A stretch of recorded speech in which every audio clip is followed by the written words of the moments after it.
Welcome back to City Club. So many of you familiar faces. It's great to have you all here on this beautiful Chicago fall day. It's finally fall.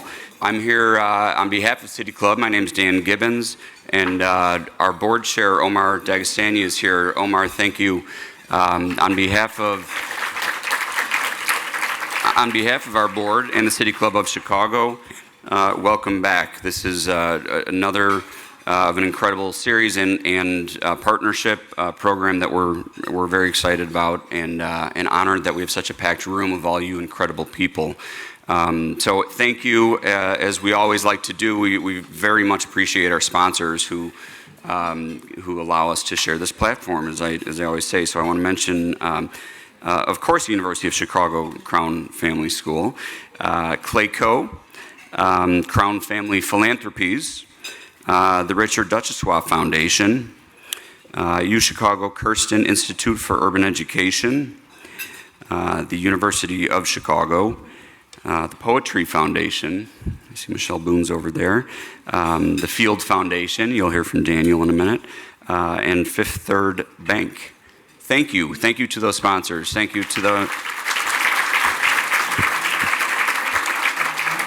sponsors and of course our members who come together on such a regular basis to support this great institution. 124 years of pulling together the best and the brightest and from all these different sectors. So we always like to acknowledge kind of a bit of who's here so not only the panel can understand who they're speaking to and with, but you also can get to know each other because you never know what comes from these events and what comes from these connections that are made, and we hear stories every day.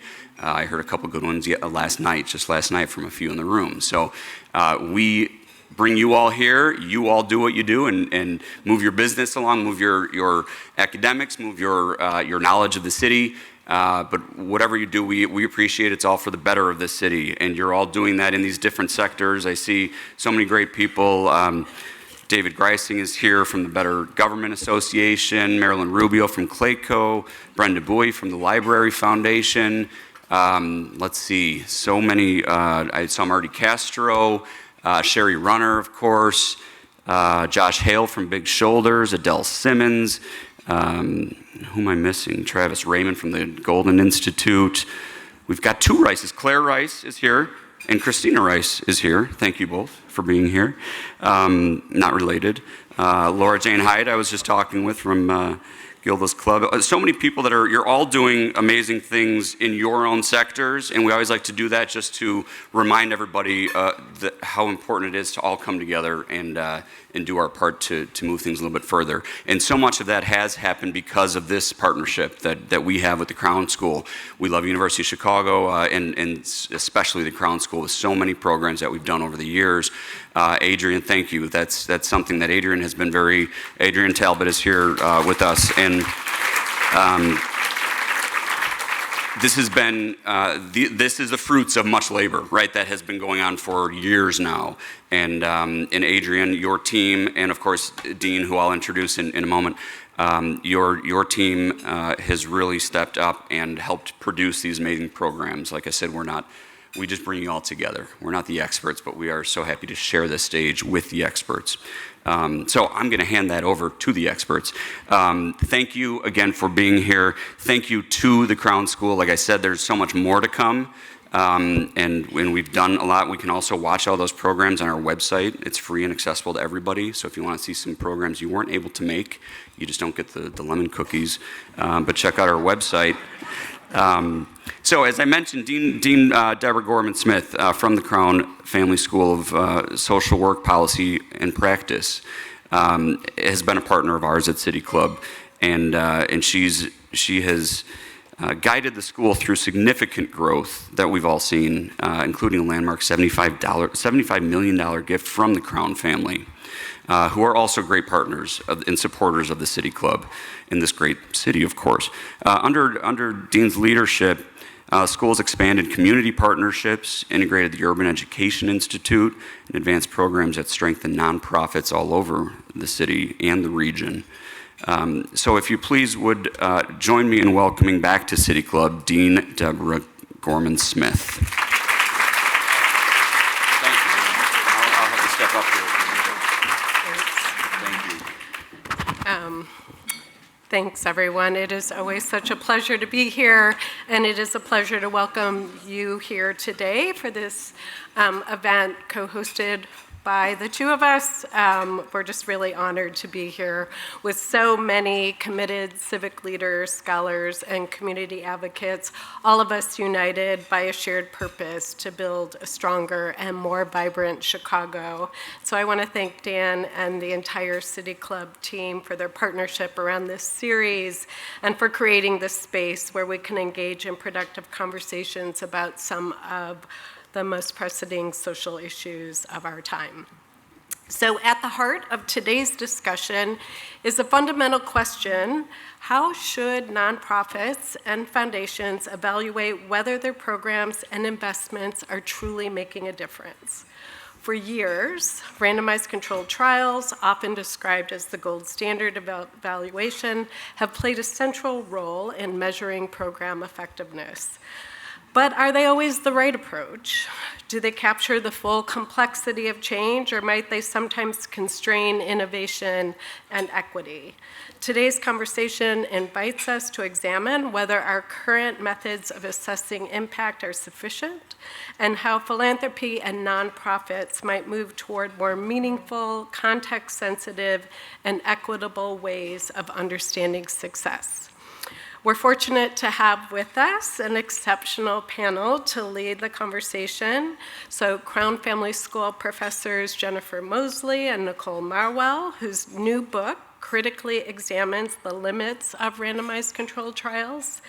Daniel Ash, president of the Field Foundation, and Liz Dozier, founder and CEO of Chicago Beyond, each brings deep experience in evaluating and advancing community-based work and in questioning how we define and measure impact. At the Crown Family School, we believe that meaningful progress happens through strong partnerships among researchers, leaders, and communities when vision, evidence, and lived experience come together to move systems forward. So thank you for being part of this conversation. I'm sure it will be interesting for all of us, and I want to now turn the mic to Daniel, who will moderate today's discussion.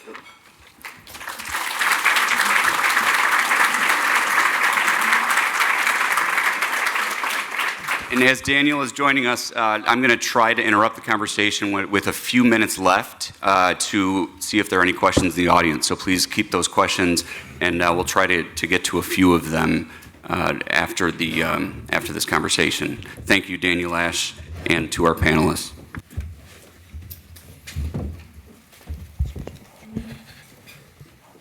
Thank you, Dan. Before we begin, I just want to say, wow, I've been to City Club many times, and for a topic like this, I wouldn't have expected such a large audience. But I'm pleased that you're all here, and I think it's important before we get into our subject today to acknowledge that as we speak, there are folks in our city that are under siege. There are organizers, community leaders, cultural workers doing everything they can to protect their neighbors. And I think it's important when we gather to acknowledge that that is happening. But I also think that the one reason why there's so many people here is that at times like this, we need to find each other, and we need to be in community with each other. So while we hope to have a really meaningful conversation, I know that just being present, sharing a meal matters. And so with that, I want to then turn to my esteemed panelists. I want everybody to know who everyone is, because we did introductions, but I just want to, before we go into the questions, just give your name so that people know who you are. Okay. Sure. Liz Dozier, I'm the founder and CEO of Chicago Beyond. Hi, I'm Jennifer Mosley. I'm a professor at the Crown Family School. I'm Nicole Marwell, also a professor at the Crown Family School. And I'm Daniel, I'm not a professor. So let's begin. Here's the book that Jennifer and Nicole wrote. And I want to begin today's conversation by giving them an opportunity to provide some framing, some context. And to that end, I want you to just summarize the central argument in your book. Let's begin. Yeah, I'll take that one. Thank you, Daniel. So if you're a nonprofit director or a foundation executive, I'm sure you can tell me in about one sentence why a particular organization ought to do a randomized controlled trial about the effectiveness of their programs. We wrote this book to give everyone the language to be able to say why they probably shouldn't do an RCT. And the major reason that we believe that to be true is that, for our book, we talked to nonprofit managers, we talked to foundation executives, we talked to the people who do evaluations, who do RCTs, and from all of them, we kept hearing a very consistent message, which is that the randomized controlled trial is actually a poor fit to assessing programs inside nonprofit organizations. There's just too much going on inside nonprofits, too many things that they need to be doing, and so the really strict methodological criteria of an RCT are very rarely met inside nonprofit organizations when these evaluations are made. So that's sort of the big arc of the book, but I just want to make a couple of other points. So one other point that we make in the book is how important it is to think about nonprofit organizations not just as platforms where we deliver programs, but rather as multifaceted resources for communities and the people who nonprofits serve. And so if we do RCT evaluation and say, oh, this is an evaluation of a program, but actually when we look at it, we're sort of saying this is really an evaluation of the organization, we think that that's a really dangerous, slippery slope because communities need nonprofit organizations. Nonprofits do a lot of important work, much of which cannot be measured by the RCT method at all. And so we want to make sure that people are understanding the limitations of the RCT when it comes to this very particular important resource that nonprofit organizations are in our communities. And that, that also means that there are certain kinds of nonprofits and certain kinds of programs that lend themselves well to the RCT method. And we worry about what happens to the future of the nonprofit sector if, as is increasingly happening, money, including private money, but especially government money, to the extent that it's being connected to RCT evidence. There are whole swaths of programs and organizations who could never do an RCT because of the requirements of the method. And we worry about whether that means those valuable organizations are just going to be iced out from being able to access resources to continue serving the communities and people that they serve. And then finally, our Dean, Deborah Gorman-Smith, alluded to this in her introduction, which is that, the core strengths of nonprofit organizations, the reason why we do so much of our social provision through nonprofit organizations, the core strengths is that they are responsive to emerging needs and that they are innovative in developing solutions. And those two core strengths of nonprofits are really not what RCT evaluation is about. That's about standardization, that's about scaling standard programs, and even the evaluators will tell you there are a lot of problems with external validity. Just because it worked in this organization, in this community, doesn't mean you're going to be able to scale it successfully. And so we really think that the RCT presents some big dangers for the core strengths of nonprofits as our responsive, innovative community resources. Jennifer, do you want to add? Nope, I think I'll. I went on for a while. No, I know. it's great. It's great. It's an important book. I want to, let's pivot a bit. And Liz, I want to bring you into the conversation. As many people in this room know, Chicago Beyond published this important document a few years ago, Why Am I Being Researched? In it, you lift up community voices that often feel unheard. I would love for you to share some of the most compelling perspectives that you were able to take away from this report. So thank you for that question, and thank you both for the work that you've put out with your book. I think it's absolutely incredible. If you haven't already purchased the book, I encourage everyone in the room to do so.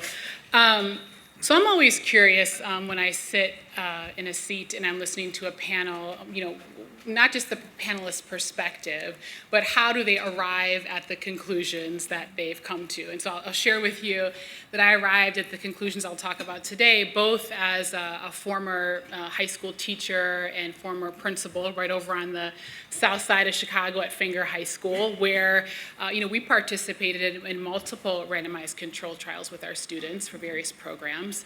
Fast forward several years later, I started Chicago Beyond, and Chicago Beyond, coupled with grants, oftentimes funded millions and millions of dollars worth of randomized control trials through its own work. So I come sort of from both of those pieces as both high school principal and funder. And fast forward to today, Chicago Beyond is a wholly different organization than what it was when it started 9 years ago, and I would not fund a randomized control trial. And so the question I often get asked is, well, what the heck happened from that being sort of like the bedrock of what Chicago Beyond was 9 years ago to not funding wouldn't fund an RCT now? What happened in that sort of space in between? And what I'll share is that, attention surfaced probably about a year or so into us funding randomized control trials with nonprofit organizations that we funded. And it was a power dynamic, which you write about in Why Am I Always Being Researched. And it was this really interesting phenomena of researchers being positioned as the brain, and then communities are somehow the brawn. There was also interesting tension that surfaced around, we saw our nonprofits literally have to shape-shift who they were at the very essence and core of how they delivered programming to fit into this box of what the RCT was, and ultimately impacting bottom line dollars, how kids were serviced. I'll share this one story really because I think it's important. It's how we actually came up with the name of the book. Chicago Beyond was out in community, and we were collecting consent forms for one of our nonprofit partners for an RCT, and had to explain the consent form to a potential participant, and asked if the participant had any questions on the consent form, and he said, he's like 19 years old. He said, I just have one question. Okay, what is it? And he just said, why am I always being researched? That's what I said. And he said, I've signed 3 of these consent forms in the last 18 months, and I don't understand, what does it actually do? I don't see any changes. And that was really a moment that sort of sucked the air out of the room, if you will, for me, and that I was feeling those same tensions in different ways as a funder, but same tensions, and I felt them, we'll talk about it later, but more as a principal of a high school. And so we started on this quest, and it was to understand, are we just alone in this, or are other people feeling this as well? I'm not a funder by trade. I was a school principal, and we started to talk to roughly over 200 organizations, other funders across the country, other researchers across the country, other nonprofits across the country. And they too were experiencing this tension, and what surfaced is what we write about in Why Am I Always Being Researched, which is the guidebook we later published. It looks like this in color. But what we surface is these 7 power dynamics that exist within the context, particularly of these randomized control trials, that don't allow us to get to the authentic truth of what it is that we're trying to actually solve for.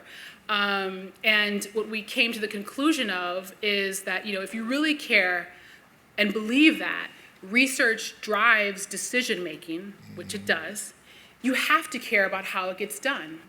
And whose voice is at the table, who gets to determine what is actually valid knowledge, and that was sort of the impetus behind why we wrote the guidebook and that essential question of what was surfaced. Mm-hmm. Thank you for sharing that, Liz. It's a very powerful moment to hear that from one of your students. When we were preparing for this, I was suggesting that we all have a moment that makes RCT an issue. And my moment, many years ago, I worked for a project called the Paternal Involvement Demonstration Project, and it was funded by the Ford Foundation. One of the sites is here in Chicago, And as a recent grad of U Chicago, I was in a place where I was assigning people to the treatment group and the control group. And I remember being so upset about it. And it led me to staying interested in this issue, even though I'm not a researcher. So Jennifer, I would love to bring you into the conversation. Like, what was your moment that sort of drew you into this space to actually take the time and do this type of investigative work and research? Yeah, thank you. Well, actually, it's a moment a little bit like this. Adrian actually was essential to this. He set up a breakfast for us, for Nicole and I, with some nonprofit leaders in the city, because we were interested in thinking about how the research that was being done at the Crown Family School could better serve the community. Like, how can what we do sort of resonate more and make sure that what we're doing is really as useful as it can be? And so, because Adrian knows everybody, he set up this really nice breakfast for us, and we were talking to a few people, and we had some different ideas about issues that we thought would be really important. But what we kept hearing from people, and what really resonated with the folks at at Peaches that morning, was that it was, people were like, the real problem is that we can't fail. Kept saying that there's these evaluations and these things, and no one wants to hear what we're struggling with. They only want to hear our successes. And if we can't talk about like what we're struggling with and what we want to do better, then we can't learn. We're always trying to just like put this thing forward, and that's not the way that we actually need to move in order to make our organizations better. That's not the help that I need. And so that just really struck us as a problem, and felt like we wanted to dig into that a little bit more. Why were people feeling like there was this high stakes sort of assessment, and where was that coming from? And it really came back to the RCT. Yeah. Nicole, if we be building on what Jennifer just said, I would love to hear you speak more to just the broader set of like ethical challenges that present themselves when RCT is involved. Yeah, so for a long time before Jennifer and I started thinking about RCTs, there's been a concern about the ethics of assigning people to the control group in an RCT, particularly when what's being provided is a resource that could potentially really help people. And the idea that there's a problematic with the ethics of sending people to the control group where they won't get the treatment, they won't get the service, just to see if we can decide whether or not the program, quote unquote, works. So that's a very long-standing ethical issue. It's not one that we get into that much in the book, aside from recognizing that many frontline workers in nonprofits had the same feeling that you did about how difficult it is to send people to the control group. And we actually did hear about the organization level ethics about that. Some of the folks that we spoke to who had that experience, or who had people who had that experience of sending people to the control group, they really worried about what that meant for their organization's reputation in their communities, right? One of the managers we spoke to, said something along the lines of, well, we serve, multi-generational families, and if we send someone to the control group, what is going to happen with how not only they feel about our organization, but how their kids or their parents feel about our organization. And it really feels like we are not meeting our mission because we are trying to meet the demands of this particular form of evaluation. And that was something that we heard quite a lot from folks, that it really upset their sense of, we are here as an organization with a mission, and on some level, we can't do it if we're participating in this high-stakes evaluation. I think the other issue that we think about as ethical has to do with, issues like the ones that Liz's organization raises in the Why Am I Being Researched volume, which, is really about what are the equity implications for doing research in this way, for saying, here's a high-stakes evaluation, you're going to get a thumbs up or a thumbs down on whether what you're doing has impact. And that is really something that we learned. A lot of our organizations who had participated in RCTs or who had the desire to, they recognized that, it's not that we're going to learn anything from the RCT. What we're going to get is a sense of legitimacy for our organization. Oh, you did an RCT, your program works. now the floodgates are going to open and money is going to come to you and you're going to have a level of profile that, you didn't have before. And, one organization that we spoke to that had been through that experience, it had a successful evaluation within RCT, they said something that really stuck with us. It's in the book. He said to us, we've been doing great work forever, but it's only because we did the RCT that other people can see that now, right? And so the idea that doing the work and seeing the impact on people and seeing how it affects communities, like that somehow isn't enough, that you need this particular good housekeeping stamp of approval, for lack of a better term. We think that that gets into ethical issues as well. I love this point, and because it's so true, and who gets to create evidence that matters? Whose voice gets to be in the room? And, as I think about, who's sitting in the room today, I don't know all of you, but I know there are a lot of funders in this space. And, sitting in the seat of a funder and, how these, whether it's randomized controlled trials or other pieces of work actually exist in the world, we have choice. And so I just want to draw a bit of a finer point on that, because there are real implications when we're only validating very specific, very narrowly focused ways of defining what and who matters in terms of as an evidence provider. Yeah. I want to spend a little bit more time on this issue. Where for me, it's all about power and the power dynamics that are in play. So I want to spend a few minutes on that before we pivot to alternatives. Jennifer, what else did your research reflect when it comes to this dynamic, this tension around the power dynamics between funder, nonprofit, government, nonprofit, and the drive to legitimize oneself in their eyes? Yeah, it's a real issue because, interestingly, one of the things that we found was that private philanthropists that we talked to, so foundation leaders, like including people in this room, were actually not as high on RCTs as we expected. That sort of surprised us. So we found more people, I think, actually in alignment with what, with what Liz is saying. But the managers that we talked to didn't recognize that. They still felt like they needed to do this to get things on board, right? So a lot of the money coming into RCTs is actually coming from the government, not necessarily from private foundation. But the managers weren't necessarily clear on all that. They just knew that, like, this is the legitimacy thing that we need. We need something to show it, and this is the best way to do that. And it's not clear other ways of doing that. But in the meantime, there were huge implications for their organizations around having to, change the kinds of change the programming, change the kinds of outcomes that they were looking at, not making any changes to their program for years. RCTs can take a long time, right? So really shifting their organization all in service of this other thing, right? And that kind of demonstrates the power, right, that method has, right, of how they felt really obligated to push their staff to the limits and change a lot of things about their organization, even if it hurt their mission, to try to get that stamp of approval. And that just, we think, is not a sustainable model.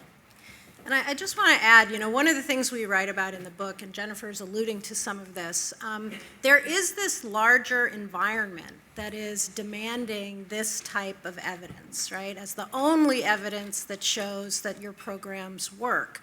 And so one of the things we unpack in the book is, well, how did we get there? And so we talk about something that we call the gold standard movement.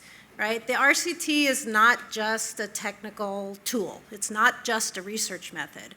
It's a research method that has been promoted by particular interests. It's a research method that has had a real push behind it to turn it into the gold standard, right? And so, it's really important, I think, that people understand about that larger environment, and that the RCT didn't just sort of rise to the top like cream. It had, a real set of actors, a real movement behind it. And that includes, people in some philanthropies, it includes certain researchers, it includes, government funders in particular, as Jennifer mentioned. And so we shouldn't treat this as a taken for granted truth, right? We've seen the way that the RCT was socially constructed into this tool that's conveying legitimacy, that's causing nonprofits to change what they do. And so if we look at that and say, oh, it was made this way, we can also unmake it. Anyone want to respond to that? No. So let's pivot. Let's talk. I think we're framing the challenge really well. Let's talk about alternatives, methods. And I'm specifically interested in evaluation methods that truly foster a genuine partnership between funder, researcher, and community. Like, what are you seeing out there? And I wanted to make sure the audience is prepared for this. We are going to have a time for comments and questions, because I know there are a lot of folks in this audience that are thinking about the same question as well. Well, there's a lot of great ideas, and this is why I'm always being research book, which is one of the things that we drew on when we wrote our book. But some of the principles that we really bring to thinking about, well, what are alternatives? What else should organizations do? Really hinge on this idea of agility within evaluation, right? Really trying to promote these principles of responsiveness and innovation as something that evaluation can support instead of detract from. And so part of what we want, the recommendations that we have and how we think that we might want to rethink evaluation is thinking about evaluation that can be done more quickly and iteratively, right? So the nonprofits can get answers. RCTs take millions of dollars in 3 to 5 years. That's not a model that's going to be scalable across the whole sector, and that's really going to work. And so we think evaluation that can be done faster and really feed back into what is happening in the moment is really important, right? Things change, social, political, economic conditions. If we think about how nonprofits are working to serve their communities now versus last year, they need information now about what's happening and what's working now. So that's something that's really important. Another thing that we really focus on is really thinking about developing a good theory of change and developing the data infrastructure within nonprofits. We think a lot of attention and funding could be better spent. You get better bang for your buck helping nonprofits really work on developing their own data collection skills and leveraging administrative data that's already out there in ways that are less expensive and are going to serve them well over time. And then really thinking about how to center participant perspectives, the people who are closest to this, and really thinking about what is going to work. And that's something that I know Liz has thought a ton about, so I'm going to let her talk about that one. Yeah, I think about this idea of data infrastructure within the context of the organization. That's really what we've funded. And Sherry's over in the back, Lennis, with Black Researchers Collective. There are, multiple people here in our city who are really working on that through their partnerships with nonprofit organizations. I'll give you one quick example with one of our partners, Life After Justice, that really supports those people who have been wrongfully convicted and what happens, not just to get them out of prison, then they've been wrongfully convicted, but ultimately, what happens to them afterward.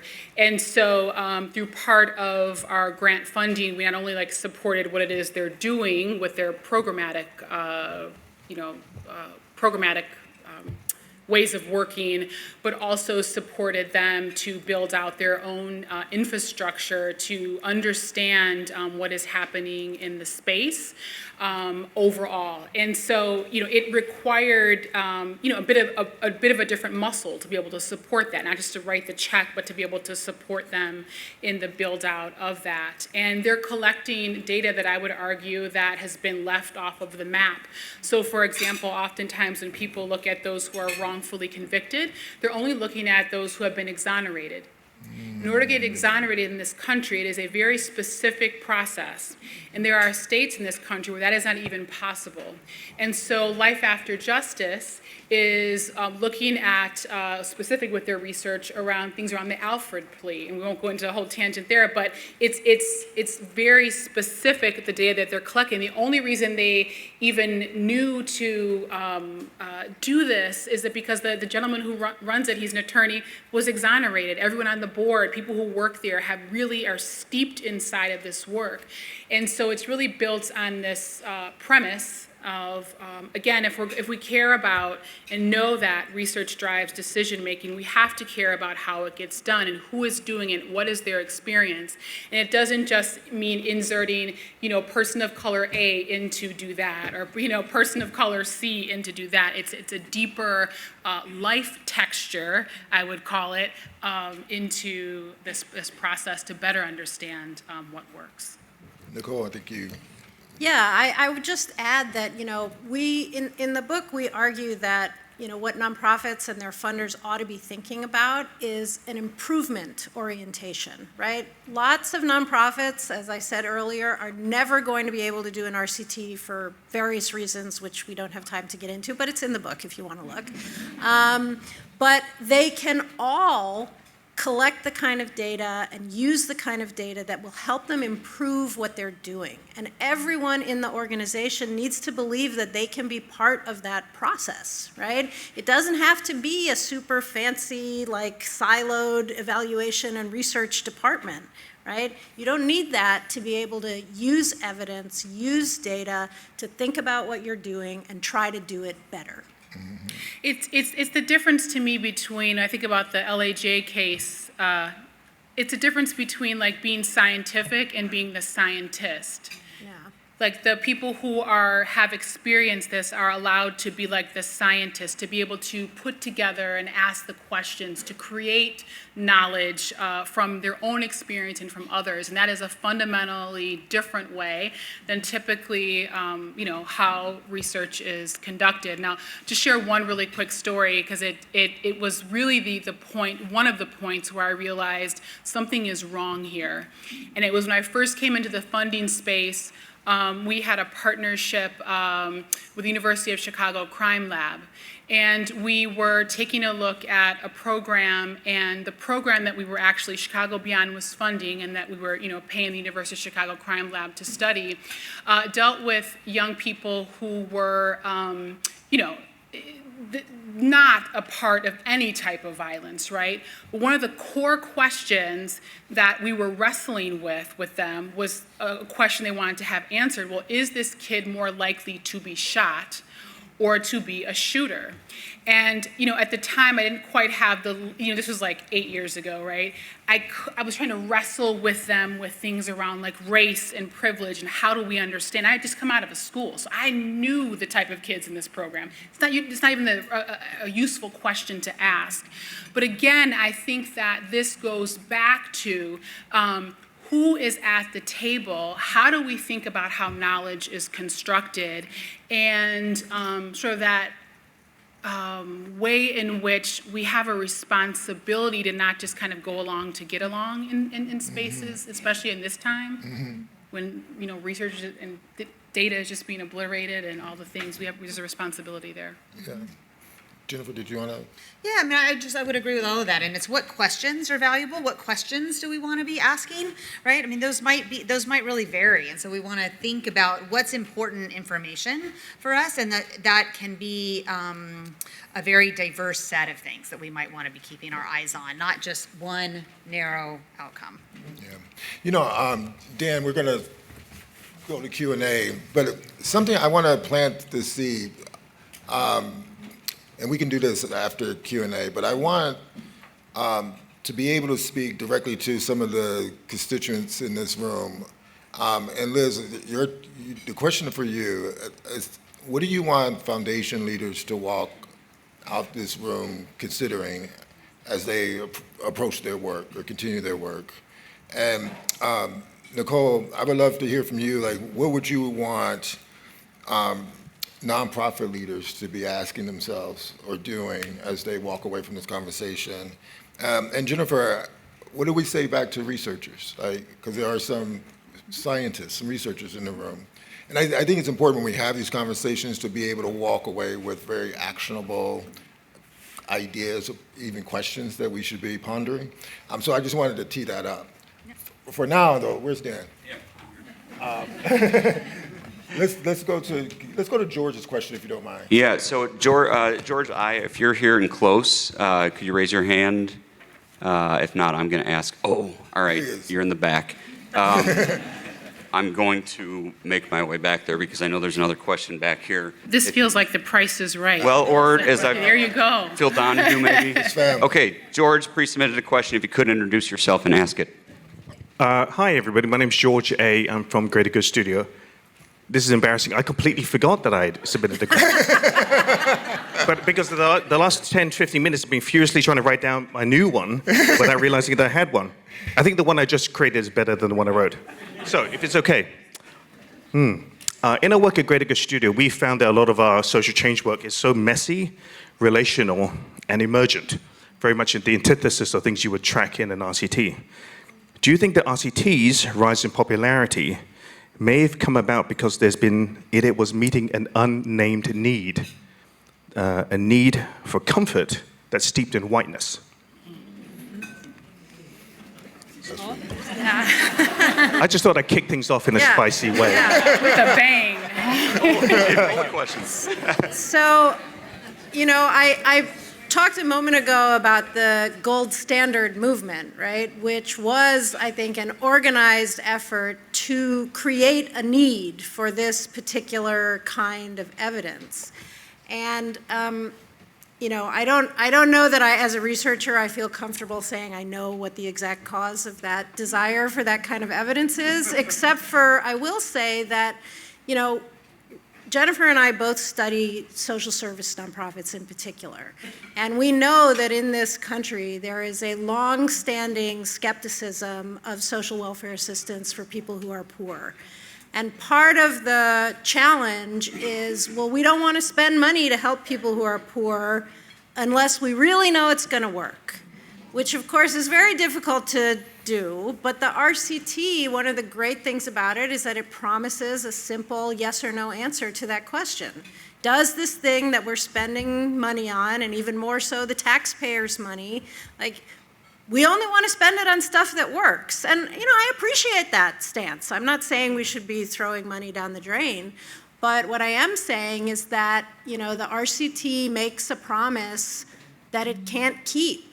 There is a false certainty to most RCTs. 90% of RCTs end in null effects, meaning they detect no effect of the program.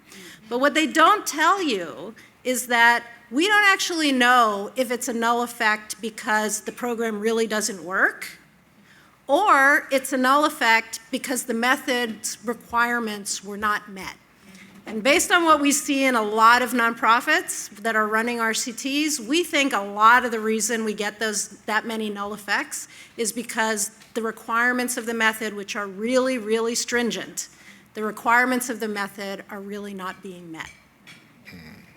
Well, we're asking people to make impossible choices. Just to add on that back point of when I was a principal, I can remember, getting funding for BAM, and I was so excited. For those of you who don't know BAM, it is a program for young men that both gives cognitive behavioral therapy to them as well as an activity component. I was super excited. I got it for free, right? The University of Chicago Crime and Ed Lab was paying for it, and and I got my randomized list of young men who could go in it. There were some kids I knew who needed it, and it was great that they were in there, but then I had another list of probably about 8 kids that needed to be in there. And then put in an impossible situation. What the heck am I supposed to do? Just let the kids sit on the sideline, to your point, and just not give them what they need? What parent or teacher or anyone who is responsible for children could ethically do that, to the question you raised earlier around ethics? And so it is, wholly impossible, to your point. So I could see how that could be, of where I know I am not the only one that actually took kids and put them in regardless of what the RCT said. And I know other principals have done the same thing. Other people, so I know it exists out in the space, because at the end of the day, like there's a moral thing. And I'll just say, because I thought you answered the question very well, I will just add that we have to unpack.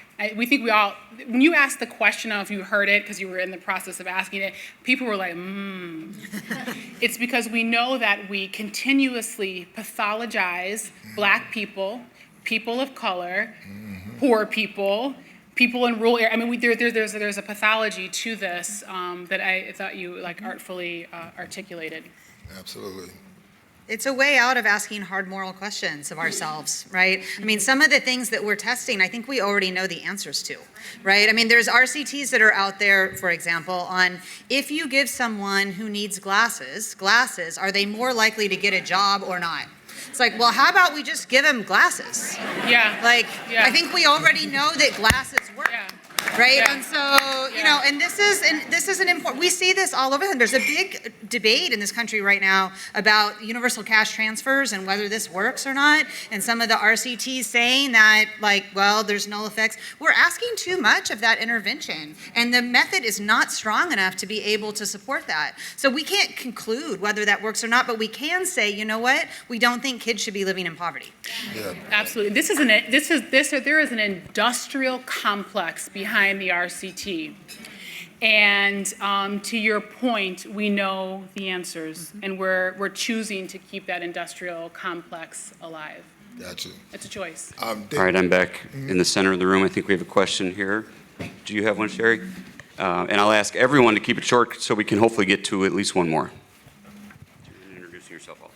Yes, okay. My name is Sherry Runner. I'm with the Black Researchers Collective.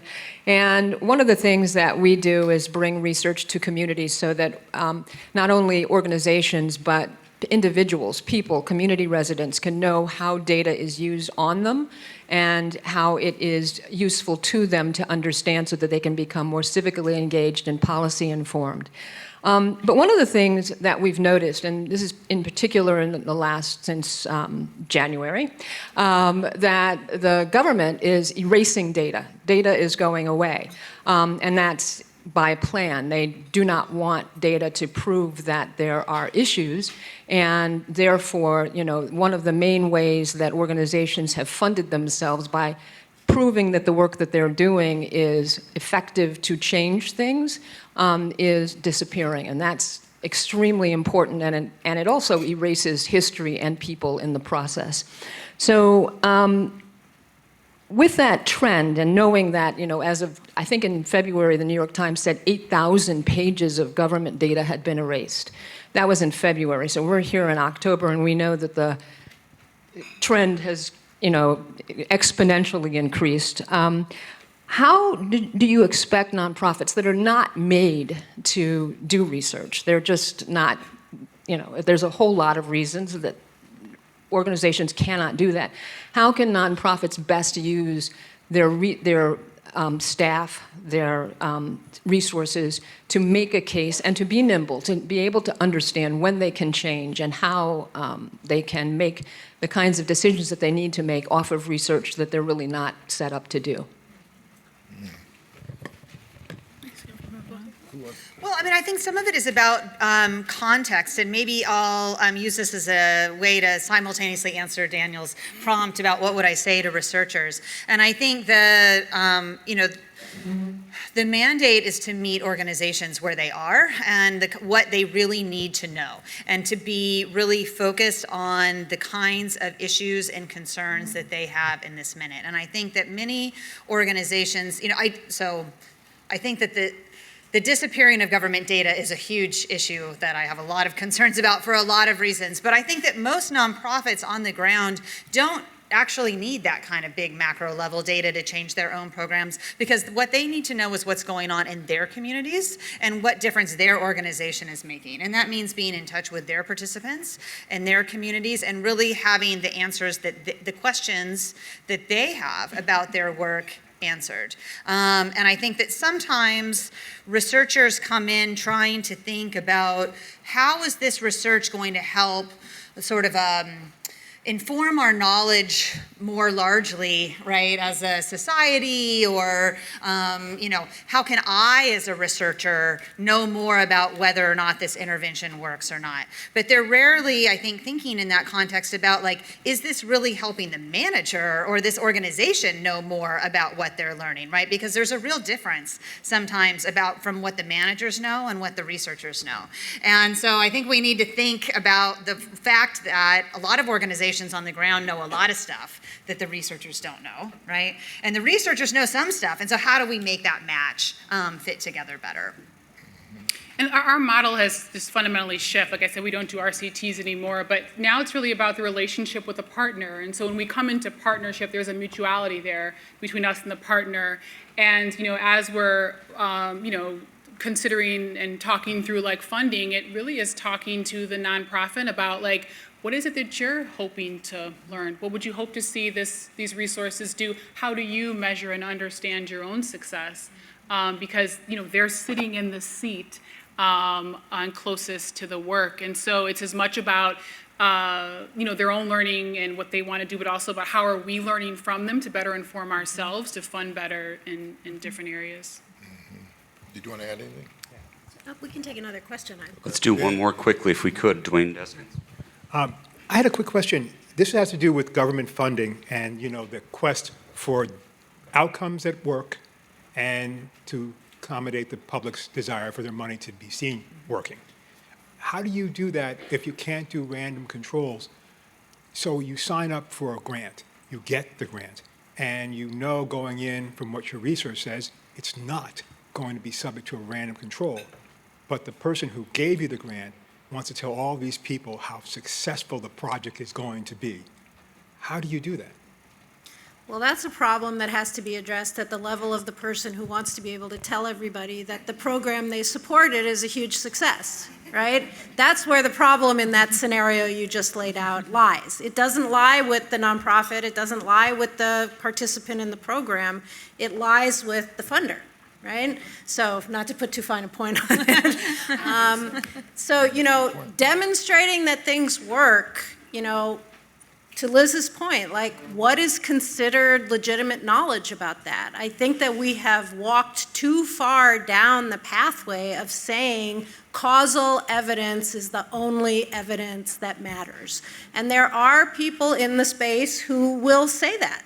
And who will say any other kind of evidence is a waste of money and a waste of time because it doesn't tell us what we really need to know, which is whether or not there is an independent causal impact of the program on the outcome of interest.